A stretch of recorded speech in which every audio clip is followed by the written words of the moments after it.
Man peeks into missing neighbor's package, sees arm and calls cops. Mike gets knocked back by a repulsive smell when he opens his whiny garage doors. He felt himself heave out of disgust as he stepped inside. From where was the smell coming? Mike turned his gaze to his neighbor's package and felt his stomach sink. Whatever was in that package smelled terrible. At first, he assumed that his neighbor possibly had one of those monthly meat subscription boxes. However, the box did not contain any animal meat. It was something genuinely unthinkable. Mike Jones lived in an ordinary town and was an ordinary man. Throughout the town, Mike was well known as a friendly neighbor who was caring and willing to provide a hand. Mike volunteered to help a new neighbor, but he had no clue what was in store for him. He was incorrect when he believed it to be a kind act. For the past 11 years, Mike had lived in the same house, and with every new neighbor that moved in, he welcomed them with a grin and a wave. Like the friendly neighbor he is, Mike agreed when his new neighbor asked him to pick up any mail and packages he had delivered while he wasn't home. But Mike had no idea just what he was about to discover. Mike was older than his new neighbor. His neighbor was one of those YouTubers who seemingly enjoyed filming absurd videos hoping they would become famous. In one of those videos, they attempted to find an in a pool of Skittles, which made Mike roll his eyes. At first, Mike was unbothered. He reasoned that he was still young and enjoying his life. But Mike was unaware of the lengths his neighbor would go to in order to achieve fame. One late Friday evening, Mike heard a knock at the door. When he opened the door, he was surprised to see it was his YouTuber neighbor. He found out his neighbor was going away for a few weeks and asked Mike to pick up his mail while he was gone. Mike was happy to hear this as he realized that it meant he would be out of the way for a while. His neighbor left the next day, and for the first couple of days, it was merely bills and letters that Mike picked up from his neighbor's house. Then, one night, Mike stumbled across a package outside his neighbor's house. Written on it in bold red letters were the words "Return to sender." Mike didn't realize it at the time, but this strange package would soon split his world in two. The package was huge, and with a struggle, Mike dragged the box to his home for safety. He intended to store it in his garage, but the package was quite hefty. Mike was a pretty strong man who was no stranger to weightlifting at the gym, yet he had trouble moving this box. What was in there? He assumed it was furniture, but he was mistaken. After about 15 minutes, Mike had successfully moved his neighbor's hefty package into his garage. He unexpectedly lost control of the box as he opened the noisy garage doors, and it crashed to the floor. Mike froze in his tracks when he heard a crack erupting from inside the box. Oh, whoops! Mike hoped it wasn't anything too expensive, still unaware of what he had done. Mike moved the box into the garage's corner, lowered his noisy garage doors, and went back inside his house. It wasn't until after a few days that he suddenly remembered the box. But all of a sudden, he grew sick to his stomach as he realized that the house had a putrid smell. One morning, as Mike was preparing breakfast in his kitchen, he became aware of a strange smell dominating the space. He could smell it in every part of the house as the day wore on.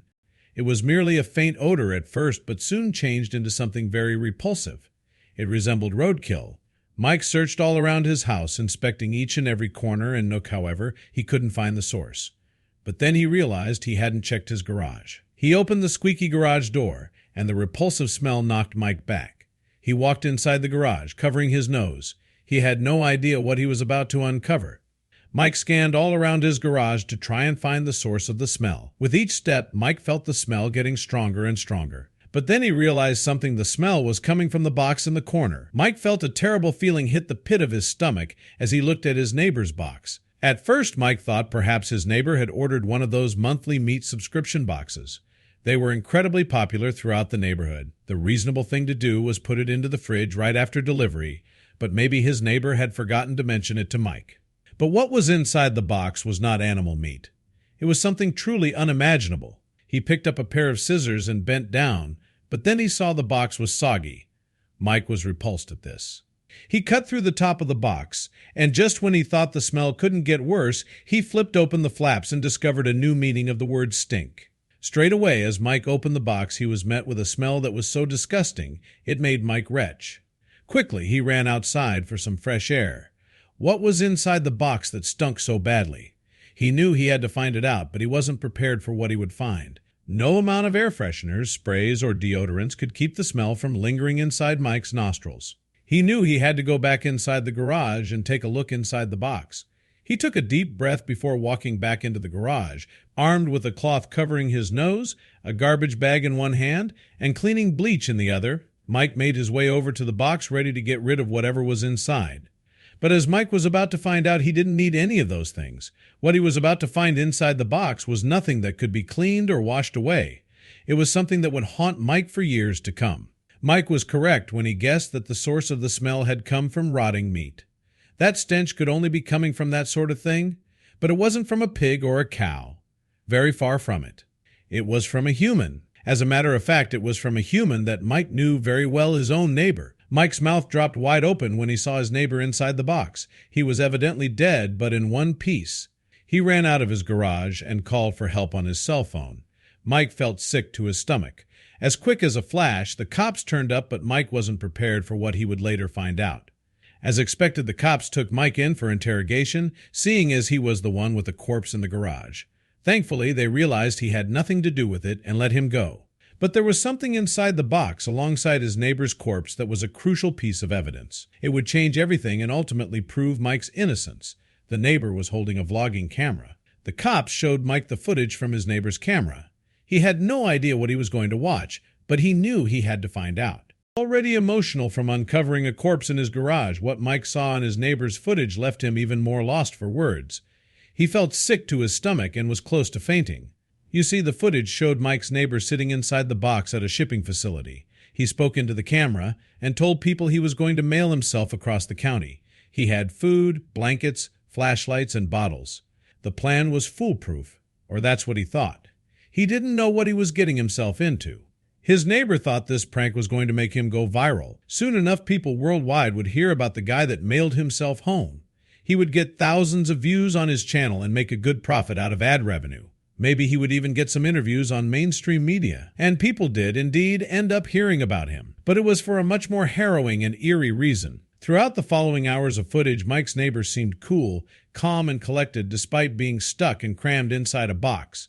At one point, he told his viewers thought he was in a truck, ready to be delivered. But in the last piece of footage in Mike's neighbor's harrowing video diary, he confidently told the camera he had a feeling he was near home. Then suddenly the box toppled over, and the shot went to black. His neighbor had broken his neck. After watching this footage, Mike felt sick to his stomach. While he thought his neighbor was stupid for attempting such a dangerous prank, he never could have expected it would have cost him his life. But there was something that Mike had failed to mention to the police. It was a crucial detail that would have major consequences. You see, in his neighbor's footage, just after the box toppled over and his neighbor broke his neck, Mike heard a noise that sounded incredibly familiar. It was a sound that he knew very well, the screeching sound of his own garage door.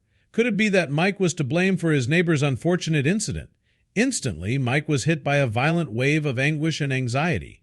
Had he been responsible for his neighbor's death? What should he do?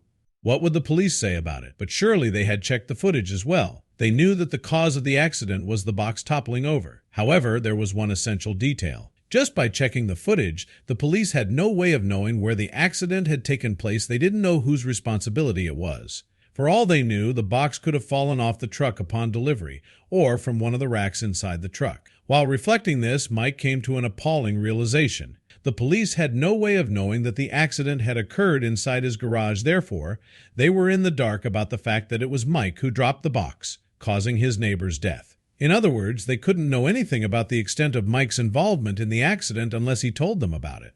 Mike broke out in a cold sweat. Now, Mike was faced with a dilemma he could have never guessed he would have to encounter. Should he tell the police about what really happened? Should he tell them that the screech they could hear on the footage was his garage door? In other words, should he tell them that his neighbor died inside his house and as a result of him dropping the box?